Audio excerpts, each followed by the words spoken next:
दोस्तों, आप सभी लोगों ने इस चतुर रामालिंगम को कहीं ना कहीं देखा जरूर होगा, जिसने थ्री इडियट्स जैसी सुपरहिट फिल्म में काम किया था। मगर अब ये किसी भी फिल्म में दिखाई क्यों नहीं देता है? क्या सचमुच थ्री इडियट्स के सेट पर थोड़ी सी नोकझोंक पर ही आमिर खान ने इस एक्टर को चप्पलों से मार मार कर सेट से बाहर निकाल दिया था और इस एक्टर का कैरियर बर्बाद करने की कसम खा ली थी? और क्या आमिर खान के डर की वजह से ही चतुर आज इंडिया में नहीं बल्कि अमेरिका में रहता है? दोस्तों, ये तो हो गई पुरानी बात, मगर आज कुछ प्रिंट मीडिया में यह क्यों छप रहा है कि चतुर अब सिर्फ कुछ ही दिनों के मेहमान हैं? क्या सचमुच चतुर रामलिंगम को कोई जानलेवा बीमारी हो गई है? जानेंगे बचपन से लेकर अब तक की पूरी कहानी चतुर रामलिंगम की। दोस्तों, चतुर रामलिंगम का असली नाम है ओमी वैद्य। 90 के दशक में उनके माता पिता इंडिया को छोड़कर अमेरिका में जाकर शिफ्ट हो गए थे, जिसकी वजह से 10 जनवरी 1982 को लॉस एंजेलिस अमेरिका में ओमी का जन्म हुआ। इनके पिता एक बहुत बड़े आईटी कंपनी के सीईओ थे और उनकी मम्मी एक हाउसवाइफ थी। घर में पैसों की कमी न होने की वजह से ओमी का एडमिशन लॉस एंजेलिस के सबसे बड़े प्राइवेट स्कूल में उनके पिताजी ने कराया था, जहां पर हर चीज की व्यवस्था थी। हर छोटे से बड़े फील्ड की अलग अलग क्लासेस चला करती थी। बचपन से ही ओमी पढ़ाई में बहुत ही ज्यादा कमजोर थे। वह कई बार कई सब्जेक्ट में फेल भी हो जाया करते थे। पढ़ाई के साथ साथ उनका मन खेलकूद में भी नहीं लगता था। जब भी स्कूल में स्पोर्ट्स डे हुआ करता था, तब ओमी भी एक टीम में हुआ करते थे और वो टीम हर 4 बार हार जाया करती थी, क्योंकि ये इतना खराब खेलते थे कि इनकी वजह से पूरे टीम का स्कोर ही गिर जाता था। इसके बाद उनके दोस्त इनको बहुत ही ज्यादा गालियां भी दिया करते थे। मगर दोस्तों, ओमी बचपन से ही एक चीज में बहुत ही ज्यादा अच्छे थे और वो थी एक्टिंग। बचपन से ही स्कूल में जब भी कोई भी ड्रामा कंपटीशन हुआ करता था, तब यह उसमें बढ़ चढ़कर हिस्सा लिया करते थे। ओमी ड्रामा और मिमिक्री बहुत ही अच्छा किया करते थे, जिसकी वजह से उन्हें स्कूल की तरफ से कई बार मेडल भी मिलते थे। दोस्तों, ओमी का फोकस बचपन से ही क्लियर था कि उन्हें आगे चलकर एक्टर बनना है, जिसकी वजह से उन्होंने 10वीं के बाद आर्ट्स एंड फिल्म टेक्नोलॉजी से 11वीं की पढ़ाई शुरू की, जहां पर उन्हें सिनेमा से रिलेटेड सारी चीजों को पढ़ाया, समझाया और प्रैक्टिकल भी कराया जाता था। इन क्लासेस में ओमी किसी भी फिल्म को डायरेक्ट कैसे किया जाता है, किसी भी फिल्म को एडिट कैसे किया जाता है और किसी भी फिल्म में स्क्रिप्ट को कैसे लिखा जाता है, और जब फिल्म की शूटिंग हो रही होती है उस समय कैमरे के पीछे क्या चल रहा होता है, ये सारी चीजों का ज्ञान ओमी को उन क्लासेस में दिया जाता था, जिसकी वजह से ही ओमी छोटी सी उम्र में ही सिनेमा इंडस्ट्री का काफी सारा ज्ञान और एक्सपीरियंस लेकर बैठे थे। 12वीं तक पढ़ाई पूरी होने के बाद वह न्यूयॉर्क यूनिवर्सिटी में इसी फील्ड से ग्रेजुएशन भी करते हैं, जिसकी वजह से उन्हें अपने फील्ड का बहुत ही अच्छा अनुभव हो जाता है। सन 2002 में इनका यह ग्रेजुएशन पूरा हो जाता है और उसके बाद ओमी न्यूयॉर्क में ही ऑडिशन देना शुरू कर देते हैं। कई जगह पर ऑडिशन देने के बाद भी उन्हें सिलेक्ट नहीं किया जाता था, क्योंकि उनका चेहरा एक अमेरिकी की तरह नहीं बल्कि एक इंडियन की तरह दिखता था, जिसकी वजह से उनके साथ न्यूयॉर्क में बहुत ही ज्यादा भेदभाव हुआ करता था। 1 साल तक इतने ज्यादा फेलियर्स और भेदभाव देखने के बाद ओमी को एक छोटे से कुरकुरे कंपनी की तरफ से एक टीवी एड करने का मौका मिलता है, जिसमें वह खुशी खुशी काम करते हैं। उसके बाद वह फिर से काम ढूंढने के लिए न्यूयॉर्क में ऑडिशन देना शुरू कर देते हैं, मगर उन्हें कहीं भी फिर से काम नहीं मिलता है। मगर दोबारा जिस कंपनी का उन्होंने कुरकुरे का एड किया था, उसने उन्हें फिर से बुलाकर एक और एड शूट कराया, जिसकी वजह से इन्हें कैमरे पर कैसे काम किया जाता है इसका काफी ज्यादा एक्सपीरियंस मिला। इसके अगले साल सन 2005 में उन्हें अमेरिका के एक बहुत बड़े शो जिसका नाम अरेस्टेड डेवलपमेंट था, उसमें एक छोटा सा साइड रोल करने का मौका मिला। ये रोल सिर्फ 3 सेकंड का ही था, मगर ओमी को खुशी इस बात की थी कि उन्होंने अमेरिका के सबसे बड़े टीवी शो में काम किया है, जिसकी वजह से उन्हें काफी एक्सपीरियंस भी हुआ कि बड़े बड़े डायरेक्टर्स और एक्टर्स के साथ काम कैसे किया जाता है। इसके अगले साल सन 2006 में उन्हें एक और टीवी शो में काम करने का मौका मिला, जिसका नाम था दी ऑफिस।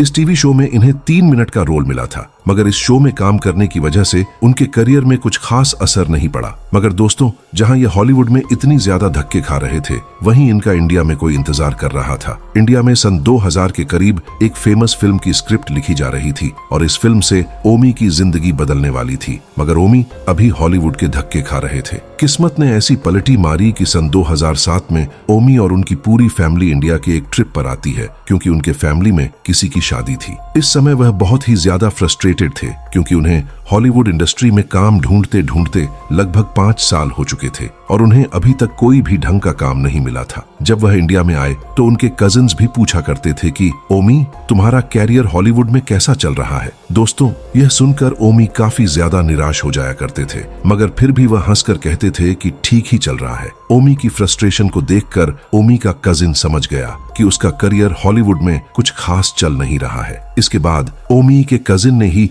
ओमी को एक एडवाइस दी। उसने कहा कि तुम हॉलीवुड में तो इतना ज्यादा स्ट्रगल कर रहे हो, एक बार बॉलीवुड में भी थोड़ा काम करके देखो, क्या पता तुम्हारी किस्मत यहीं पर लिखी हो। दोस्तों, ओमी सोचते हैं कि आइडिया कोई बुरा नहीं है, एक बार ट्राई करके देखना चाहिए। मगर थोड़ी देर सोच विचार करने के बाद ओमी रुक जाते हैं। वह सोचने लगते हैं कि मुझे तो हिंदी ढंग से बोलने और पढ़ने आती ही नहीं है और बॉलीवुड की सारी फिल्में हिंदी में ही बनती हैं। मगर फिर भी ओमी चले जाते हैं एक फिल्म की ऑडिशन के लिए और वह फिल्म थी 3 इडियट्स। ओमी वहां पर बहुत ही ज्यादा एक्सपेक्टेशन लेकर नहीं गए थे। एक छोटे से सेट पर ही उनका साइड में ऑडिशन ले लिया जाता है और उसको कैमरे से रिकॉर्ड कर लिया जाता है। बाद में 3-4 दिन बाद उस क्लिप को राजकुमार हिरानी के सामने पेश किया जाता है, जो 3 इडियट्स फिल्म के डायरेक्टर थे। ऑडिशन देकर जब वह घर लौट रहे थे तब उन्हें बिल्कुल भी नहीं लगा था कि वह इस फिल्म में सिलेक्ट हो पाएंगे, क्योंकि दोस्तों, ऑडिशन के दौरान वह अपनी स्क्रिप्ट्स को भूल जाया करते थे और ठीक से हिंदी न बोलने की वजह से उन्हें बहुत ही ज्यादा शर्मिंदा महसूस हो रहा था। जब ओमी की ऑडिशन वाली क्लिप राजकुमार हिरानी देखते हैं तो वह बहुत ही ज्यादा खुश हो जाते हैं, क्योंकि उन्हें लगता है कि ओमी कैमरे पर बहुत ही अच्छा एक्टिंग कर रहा है चतुर के रोल के लिए। मगर दोस्तों, असलियत तो यह थी कि चतुर की वह एक्टिंग नहीं थी, बल्कि रियल स्ट्रगल था हिंदी बोलने के दौरान, और वही चीज राजकुमार हिरानी को बहुत पसंद आई थी। इस समय तक सारे कैरेक्टर्स का ऑडिशन हो चुका था और सारे एक्टर्स भी साइन हो चुके थे। आखिर में चतुर को भी साइन कर लिया जाता है। चतुर समझ नहीं पाते हैं कि इतनी खराब ऑडिशन देने के बाद भी उन्हें सिलेक्ट क्यों कर लिया गया। सन 2007 में ही उनकी पूरी फैमिली वापस अमेरिका चली जाती है, मगर वह इस फिल्म को साइन कर चुके थे, जिसकी वजह से वह इंडिया में ही रुक जाते हैं। धीरे धीरे इस फिल्म की शूटिंग शुरू होती है और चतुर सारे एक्टर्स से मिलने लगते हैं। दोस्तों, चतुर 3 इडियट्स के सेट पर हिंदी में नहीं बल्कि इंग्लिश में भी बात किया करते थे, क्योंकि उनकी हिंदी बहुत ही ज्यादा कमजोर थी। शूटिंग शुरू होने से पहले सबसे पहले ओमी को स्क्रिप्ट दे दी जाती थी, क्योंकि ओमी बहुत धीरे धीरे हिंदी पढ़ पाते थे। कई बार तो राजकुमार हिरानी भी उनको हिंदी पढ़ने में मदद किया करते थे। मगर दोस्तों, आमिर खान अपने एक इंटरव्यू में बताते हैं कि जब भी चतुर सेट पर आया करता था तब राजकुमार हिरानी उसे किसी से भी मिलने नहीं दिया करते थे, क्योंकि उनका यह मानना था कि जब भी यह किसी भी ग्रुप से मिलते हैं तो वह उसकी हिंदी सुधारने के पीछे लग जाते हैं। मगर राजकुमार हिरानी यह नहीं चाहते थे कि चतुर की हिंदी सुधर जाए, क्योंकि वही एक की एलिमेंट था जिसकी वजह से ओमी को फिल्म में रोल मिला था। आमिर खान अपने इंटरव्यू में यह भी बताते हैं कि जब चतुर रामलिंगम का वह आइकॉनिक भाषण वाला सीन शूट हो रहा था तो सेट पर जितने भी लोग थे वह हंसते हंसते लोटपोट हो जाया करते थे। यहाँ तक कि कई बार कैमरामैन से भी हंसी कंट्रोल नहीं होती थी, जिसकी वजह से पूरा कैमरा हिल जाता था और कई कट्स में उस सीन को शूट करना पड़ा। दोस्तों, इस फिल्म की शूटिंग के दौरान आमिर खान और ओमी वेद की बॉन्डिंग काफी अच्छी बन चुकी थी। सेट पर जितने भी लोग थे वह सारे लोग ओमी को उनकी आवाज की वजह से बहुत पसंद किया करते थे।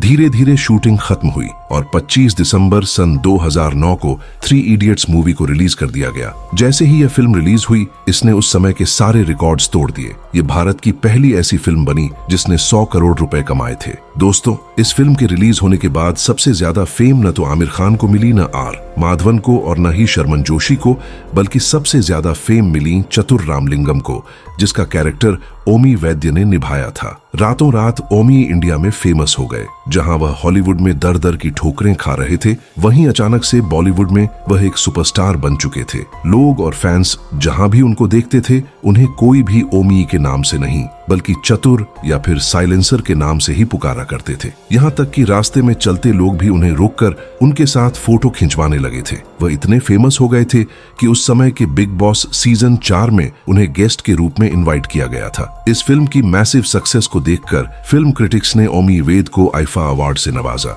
दोस्तों, उस समय ओमी वैद्य इतने फेमस हो गए थे कि कुछ मीडिया वाले टीआरपी गेन करने के लिए ओमी वैद्य और आमिर खान की एक फोटो वायरल कर देते हैं, जिसमें यह दिखाई दे रहा था कि आमिर खान अपने चप्पलों से ओमी वेद को मारकर सेट से बाहर निकाल रहे हैं। मगर दोस्तों, कुछ समय बाद ही ओमी वैद्य एक इंटरव्यू में आकर इस चीज को स्पष्ट करते हैं और कहते हैं कि यह सारी इमेजेस जो सोशल मीडिया और टीवी पर वायरल हो रही हैं, वह सारी फोटोशॉप से एडिट की गई तस्वीरें हैं। इसके बाद उन मीडिया चैनलों की बहुत बहुत निंदा की जाती है और कुछ लोग उन चैनलों को बैन करने तक की बातें भी करते हैं। इस फिल्म की इतनी मैसिव सक्सेस होने के बाद 26 साल की उम्र में ओमी वेद मीना पटेल से शादी कर लेते हैं। मीना पटेल भी उस समय वहीं रहने वाली एक भारतीय थीं। इस फिल्म के रिलीज होने के बाद सबको यही लग रहा था कि ओमी वेद अगले जॉनी लीवर बनने वाले हैं। 3 इडियट्स मूवी रिलीज होने के बाद ओमी के पास फिल्मों की लाइन लग गई थी, जहां हॉलीवुड में उन्हें खुद ऑडिशन देकर फिल्म के लिए अप्लाई करना पड़ता था, वहीं बॉलीवुड में उनके लिए फिल्मों की लाइन लग गई थी।